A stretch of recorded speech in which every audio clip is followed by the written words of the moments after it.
یعنی کہ وہ ایک ہی جانور نر بھی ہوتا ہے مادہ بھی ہوتا ہے، ان کو کسی اور کی ضرورت نہیں ہوتی، خود ہی اپنے آپ کو پریگننٹ کر سکتے ہیں۔ تو اسی طرح کچھ پودے بھی اے سیکسول ریپروڈکشن کے ذریعے اپنی نسل کو آگے بڑھا سکتے ہیں، لیکن ان میں سیکسول پروڈکشن بھی موجود ہوتی ہے۔ اے سیکسول ریپروڈکشن میں صرف ایک ہی آبائی سیل بچے کی شکل میں نشو و نما پاتا ہے، یعنی نر اور مادہ دونوں کے جنسی سیلز کی ضرورت نہیں ہوتی۔ نر اور مادہ دونوں کے جنسی سیلز، جن کو گیمٹس کہا جاتا ہے، جو مل کر زائگوٹ بناتے ہیں، وہ پروسیس نہیں ہوتا۔ آبائی سیل صرف ایک ہی ہوتا ہے اور اسی سے نسل آگے چل سکتی ہے۔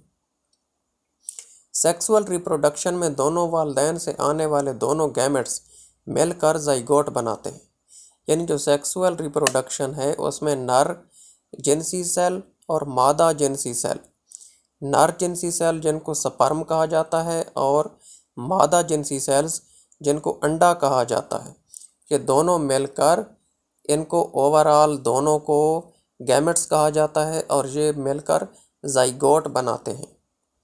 سپرم اور انڈے کے باہم ملاپ کا عمل فرٹیلائزیشن کہلاتا ہے، یعنی سپرم اور انڈا اگر آپس میں ملیں اور زائگوٹ بنے، یہ پورا عمل فرٹیلائزیشن کہلاتا ہے۔ اس پورے پروسیس کو کہا جاتا ہے فرٹیلائزیشن۔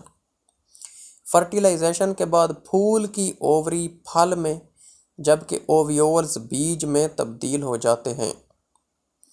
کسی بھی درخت کا جو پھل ہے، درخت پہ ڈائریکٹ پھل نہیں لگتا بلکہ پہلے پھول لگتا ہے۔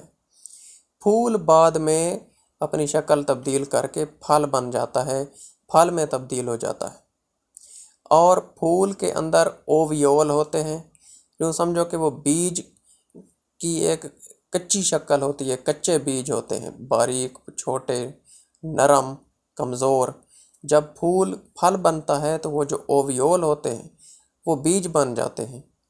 تو پھلوں میں ہمیں جو بیج نظر آتے ہیں یہ پہلے اوویول تھے، جبکہ پھل خود بھی پہلے پھول تھا، بعد میں پھل بنا، اور اس کے اندر، پھول کے اندر جو اوویول تھے، وہ جب پھل بن گیا تو وہ بھی بیج بن گئے۔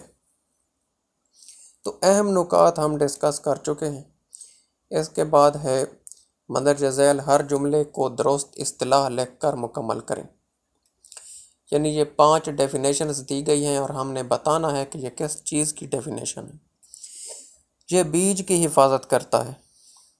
بیج کی حفاظت پھل کرتا ہے، اس لیے پھل کے اندر بیج ہوتے ہیں۔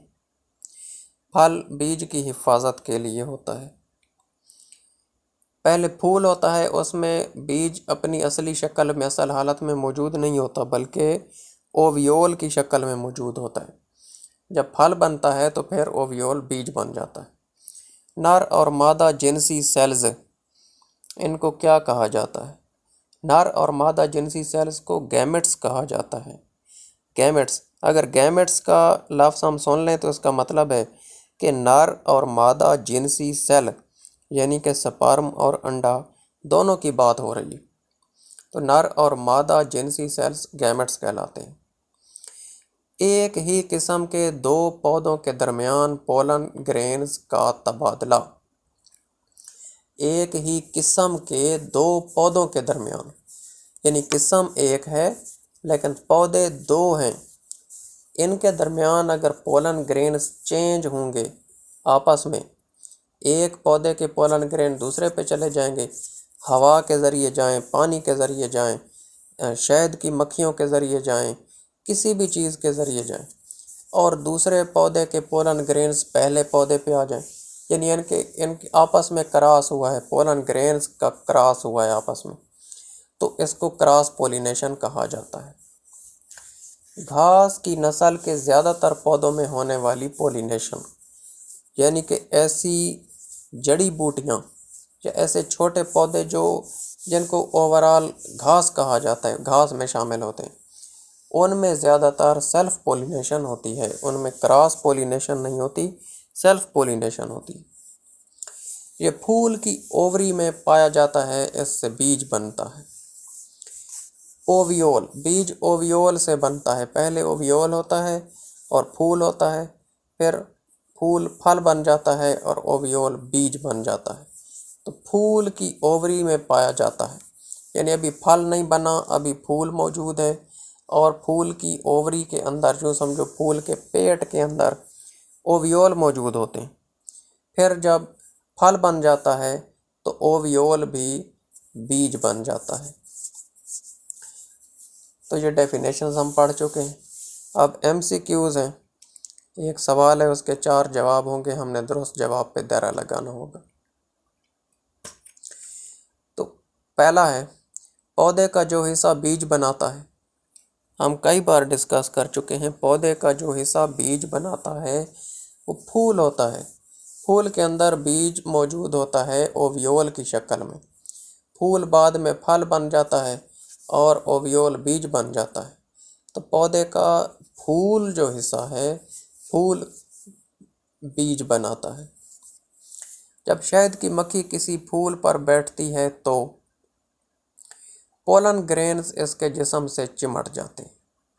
جب شہد کی مکھی کسی پھول پر بیٹھتی ہے تو پولن گرینز اس کے جسم سے چمٹ جاتے ہیں۔ اس چیپٹر کا جو ٹائٹل ہے، اس پہ جو پکچر بنی ہوئی ہے، اس پہ بھی آپ دیکھ سکتے ہیں کہ شہد کی مکھی ایک پھول پر بیٹھی ہوئی ہے اور بہت سے یلو کلر کے پولن گرینز اس کی ٹانگوں کے ساتھ چمٹے ہوئے ہیں۔ اسی طرح یہ شہد کی مکھی اب یہاں سے اڑ کے کسی اور پودے پہ جا کے بیٹھے گی تو یہ پولن گرینز جو اس پودے کے ہیں یہ دوسرے پودے پہ پہنچ جائیں گے۔ اس طرح یہ تبادلہ کر لیتے ہیں، شفٹ ہو جاتے ہیں، ایک جگہ سے دوسری جگہ ٹرانسفر ہو جاتے ہیں۔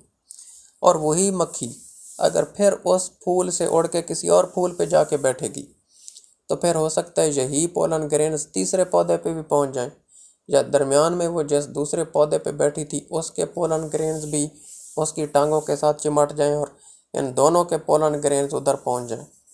تو اس طرح پولن گرینز شہد کی مکھیوں کے ذریعے ایک پودے سے دوسرے پودے میں ٹرانسفر ہوتے ہیں، اور شہد کی مکھیاں زیادہ تر ان پودوں پہ آتی ہیں جو زیادہ رنگین ہوتے ہیں، رنگ برنگے ہوتے ہیں، ان کی پتیاں شوخ رنگوں کی ہوتی ہیں تاکہ دور سے شہد کی مکھیاں ان کو دیکھ سکیں اور ان کی طرف آ سکیں۔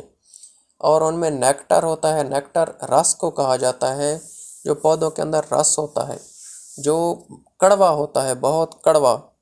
اور شہد کی مکھیاں جب پودوں سے رس نکال کے اپنے چھتوں کی طرف لے کے جاتی ہیں تو یہ درمیان میں ہمارے پیارے نبی صلی اللہ علیہ وآلہ وسلم پر درود پاک پڑھتی ہیں، تب جا کے وہ نیکٹر جو ہوتا ہے، رس، وہ میٹھا ہو جاتا ہے اور میٹھے شہد میں تبدیل ہو جاتا ہے۔ حالانکہ وہ شہد میں جتنی بھی یہ چیزیں استعمال کرتی ہیں وہ ساری کی ساری کڑوی ہوتی ہیں۔ زیادہ تر نیکٹر ہوتا ہے، پھولوں کا رس، وہ کڑوا ہوتا ہے، لیکن نبی پاک پہ درود شریف پڑھنے کی وجہ سے وہ اس کی جو کڑواہٹ ہوتی ہے وہ مٹھاس میں تبدیل ہو جاتی ہے، اور شہد میں مٹھاس حد سے زیادہ ہوتی ہے اور کڑواہٹ بالکل نہیں ہوتی۔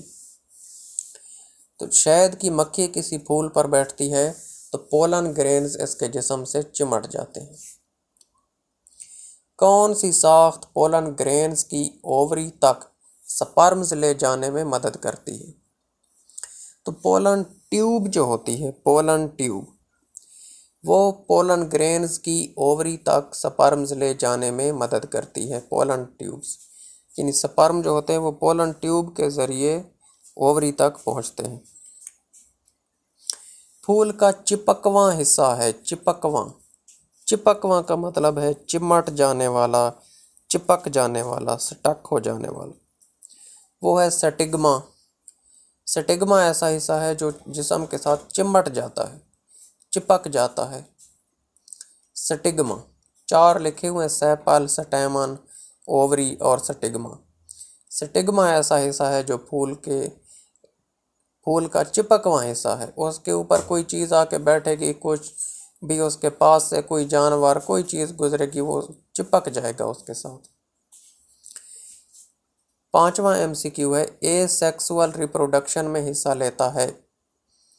جواب ہے ایک ہی آبائی پودا۔ اے سیکسول میں صرف ایک ہی آبائی پودا حصہ لیتا ہے، اس میں کسی اور پودے کی ضرورت نہیں ہوتی، لیکن جو سیکسول ریپروڈکشن ہوتی ہے اس میں 2 پودوں کی ضرورت ہوتی ہے، لیکن اے سیکسول میں دوسرے پودے کی ضرورت نہیں ہوتی، صرف ایک ہی آبائی پودا ریپروڈکشن میں حصہ لیتا ہے۔ تو آج کا چیپٹر کمپلیٹ ہو گیا ہے، انشاءاللہ اگلے چیپٹر کے ساتھ بہت جلد پھر حاضر ہوں گے، تب تک کے لیے اجازت دیجیے، اللہ حافظ۔